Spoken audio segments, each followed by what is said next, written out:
انه اجى ريتشو وحرق لي الاكل. قعدنا لتين كنا عم نحكي وهيك على حساب العيله. المهم لدعت الجبنه، قلت بحطها شوي هيك بس انه بس انها تصيح، عرفتوا وشيلها. حطيت معه، هلا بفرجيكم كيف صار شكله. هون بحط مايونيز، شوية خردل اسمه اوكي. اول شغله خلي لي قلبكم، وطبعا انا بحبكم كلياتكم، نحن على عافيتنا، بحب نشارككم. ما عندي بطاطا، مو بطاطا، ما عندي شو اسمه ايه بندوره. يومنا كيف ما هو، ما شاء الله انتم حاضرين الاكشن وكل شيء كل شيء يعني بحب شارككم كل شيء. بتصدقوا انه ايام مثلا اليوم شوفوا انه دخلت على محل فساتين كذا واحد، طبعا انه هذا الشيء طبيعي انه في محلات كثير ما بترضى بالتصوير، زعلت في موديلات ما قدرت شارككم اياها، بس انه بحبكم لوفائكم، لانه لمحبتكم، ل كيف انتم عندكم الثقه الكامله فينا.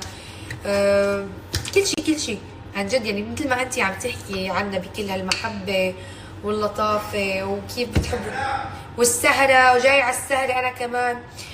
فنحن بنحبكم لمحبتكم انتم، وفاكم، لانه كيف يعني بتحكوا هيك بلهفه، هي اللهفه انا كثير بحبها، بنشوف كيف كلام البنت داخل قلبنا، تكبر محبتنا لكم اكثر كل يوم. يعني انا ما قريت كل الكومنت لانه ما شاء الله كثير طويل، بس اكيد قبل ما ارد اكيد قريته كلياته.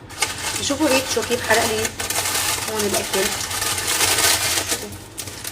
شوفوا الجبنه كيف صار شكلها. اوكي يعني عادي تقطع